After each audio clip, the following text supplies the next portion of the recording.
satellites which are already in orbit in the ocean observations. And we will be building more of such satellites in the future.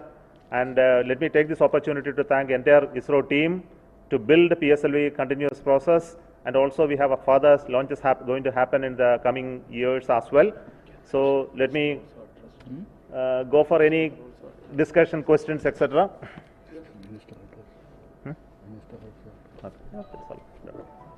Okay. Thank you, sir. Now we open for discussion. You would like to have any of us speak further? Anything specific to them? Any questions? Yeah. Please go ahead. Sir, congratulations, sir. Thank you. Usually, Earth observation satellites for lifetimes 10 years. But this type of satellites is only for 5 years. What's the reason? No, your first assumption that it has 10 years life is not correct. Typically, an observation satellite is designed for a life of only 5 years. And we have seen regularly that due to various reasons, it stays for much longer periods. Typically, it goes up to 8, 9 years, sometimes 10 years, or even more. So we consider it as a plus point. But it's designed life based on various parameters like propellant, which is left out, the power at the end of the life, etc., is typically fixed at 5 years.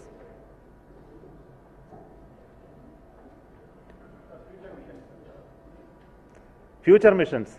No, there are plenty, this year, next year. Should I speak all of them? Okay. Okay, for your information, I can tell you, coming to PSLV, we have many missions scheduled in the coming year, which including the Aditya L1 launch in PSLV. We also have a NSIL dedicated mission coming up. Actually, there are 2 missions coming up in the next year, fully dedicated to commercial launches of PSLV. Then we are looking at the launch of the technology demonstration satellite called TDS-01. So these are the immediate 4 missions that are scheduled in PSLV. Then we have in GSLV, we are looking at launch of the navigation satellite. Next series 5 satellites are there. Out of that, the first satellite it is getting ready, and we would like to launch it this year or early next year before the end of the financial year. So that is the plan. We also have the GSLV Mark 3 launch coming up. For the OneWeb satellite, the last launch was the OneWeb satellite launch, 36 satellites. Same launch we are going to repeat for commercial purpose with OneWeb. So that preparation is going on. We are also planning to have the SSLV D2 launch. The last launch was a failure, so we have done all the corrective actions. The rocket is getting ready, and it will be launched most probably by the end of this year, by December end itself. We are also planning to have our reusable launch vehicle landing demonstration possibly this December itself. So I think we have told enough numbers, at least to.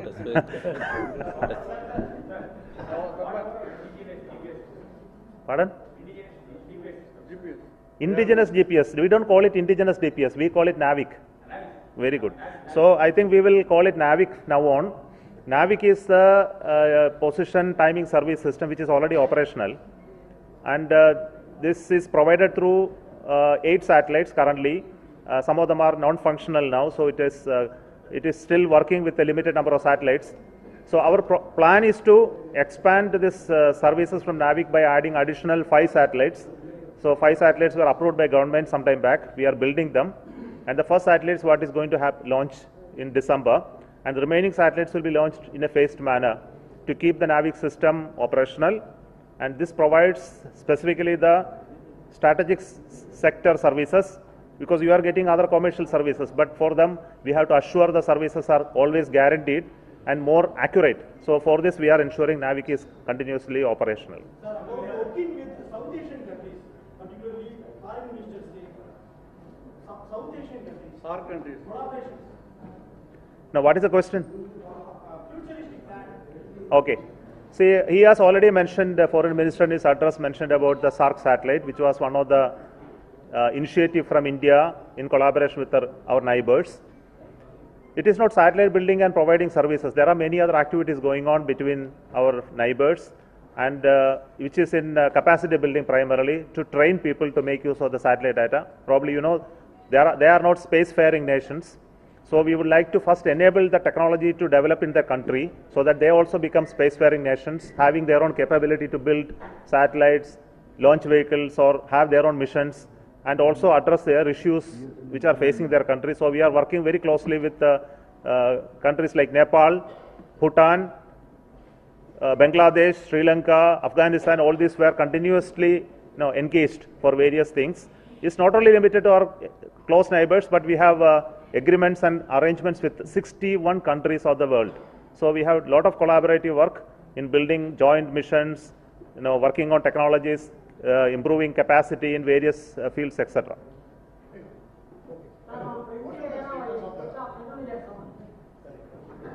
So are we going to continue French Guiana launches? Our satellite- French Guiana. Okay. So they are not giving rockets for us now because their number of launches have come down due to various reasons. French Guiana is the launch station for Ariane 5, probably you know. Ariane 5 is closing down now, and a new rocket called Ariane 6 and Vega are taking shape. I understand they are not being offered currently until 2024.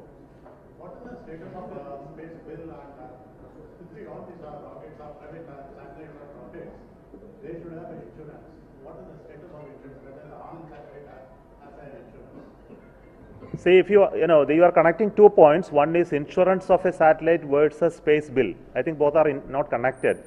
My answer to this is no. Let me complete my answer. Say, space bill gives certain amount of power, supposed to give certain amount of power to in-space to regulate. So that is the objective of the space bill. And the insurance of a satellite is something that any satellite builder takes. For example, if they don't want the satellite to fail, and if whatever investment they have made in the satellite must be assured in terms of return, they insure a satellite. Both are not connected. Liability on account of satellite is defined by the launching state. For example, if a satellite is launched from India, India is liable for the satellite, and for that only we have created the in-space mechanism. And in the in-space mechanism, there are provisions by which the liability of the Indian-owned satellite can be taken care. We have done that. What is the liability in the case of Indian private satellites? Yeah. As well as Indian private rockets, what is the liability? Who bears the liability in that service? Okay, the answer to that, if it is a rocket, the liability clauses are different. The satellite liability clauses are different. The rocket has a potential to cause damage to the launch site or environment or regions where it is launched. So for that, we have a methods by which the potential danger of any rocket is estimated through a process. And once that cost is estimated, to that amount, the rocket company has to take insurance. So that is called limited liability insurance. After the limited liability insurance is covered, beyond that, if there is any potential danger is there, then the state owns a liability. So for that we take specific approval from Government of India to enable that. For satellites, the liability clause is that it should not cause any damage to objects in orbit, not during launch. So that is generally done by analysis and calculation, that it doesn't cause by the rocket launching or future evolution of the orbit, it should not cause any damage. And in this, there are no strong regulations today. Even for any satellite launcher, really, you don't have to do any insurance to prevent any hitting, because it's a matter of global issue which we will have to handle separately. It doesn't cover under national liability requirements. We need the first unmanned mission. We need the first unmanned Gaganyaan. Okay. Gaganyaan, our plan is to work on various test flights, etc. So currently we are looking at carrying out 2 test missions for abort mission demonstration. After that, do the unmanned mission by 2023 end. Hi, can I? Yes, please. 1 second. Yeah, please. Yeah. Hi, I'm Vinod. I'm a freelance journalist from Bhutan. My question is perhaps specific. If some could just share things about how Bhutan and India is going to work together in the future in terms of space cooperation and building capacity for engineers, scientists, etc. Thank you. So currently we have different instruments in place. First of all, there is a MOU that exists between India and Bhutan related to space cooperation, which was signed And under that, we have taken various activities so far. And one of them is the Southeast Asian satellite data utilization. And second is the capacity building and training of the people. First thing we did is Bhutanese scientists were invited to work in the Unnati spacecraft building and design training program. 2 of them have gone training. And I also know that almost 100 people from Bhutan came and participated in capacity building, development and training programs that happened in under IIRS. It is called CSSTEAP. Under that, the training program has happened. And Indo-Bhutan satellite building is again a joint activity by which the Bhutanese engineers, scientists could come and work in URSC to build the satellite and also host their payload as part of the satellite. So future, we are also looking at giving facilities as our Honorable Foreign Minister mentioned about establishing ground stations, training for data reception and processing, etc. So this aspect will continue, or the next ground station is getting installed in Bhutan now. And our goal is basically, our wish is also that Bhutan should create the required capacity of scientists and engineers for use of the satellite data effectively for the nation. I know the nation has a lot of demands, especially dealing with agriculture, disasters, etc. So remote sensing really helps them. But being a small landlocked country, they have difficulties of having lot of satellites. So we need to have collaborative work with India and other nations who are able to provide remote sensing services. Today we have a long years of experience and technologies available. So we are very happy to collaborate and create the capacity within Bhutan to enable this to happen. Of course, we will encourage you to build your own satellites fully from one day. I am very hopeful that you will do that, because everything starts from a small step. I think you have made that small step today in building some payloads that is going up in the sky today for Bhutan, and I hope that you will have a bigger satellite built for remote sensing and communication in the days to come. And we will definitely are there to help, support, encourage to create that ecosystem in Bhutan. Thank you.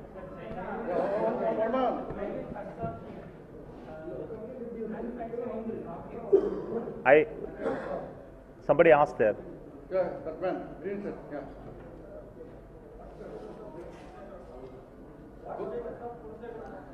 Kuleshekharapatnam, as I mentioned last meeting also, that the land acquisition is now completed. We are in the process of securing the land by creating boundaries, creating the transport facilities, water supply, electricity, etc. in the land.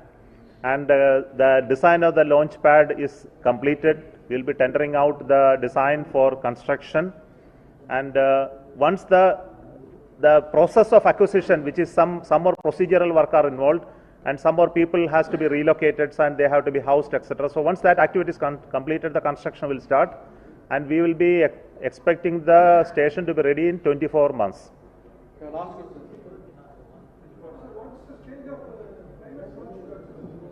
Private launch pad here. We will announce it in next week. We will hear a great news next week, I hope. Thank you, sir.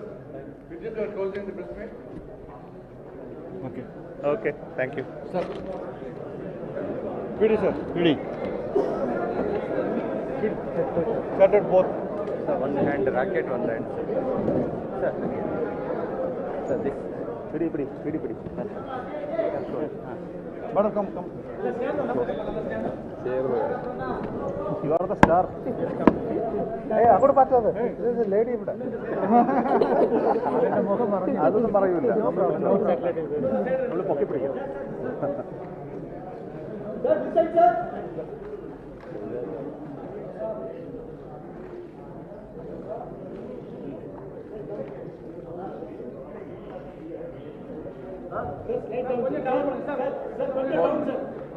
You hold it, sir. No problem.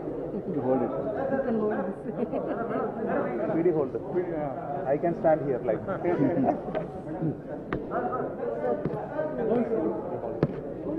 Madam, you hold it, madam. Hold it, ma'am. Leave it.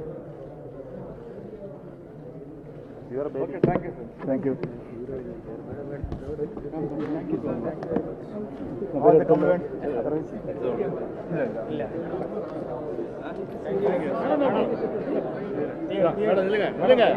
வாங்க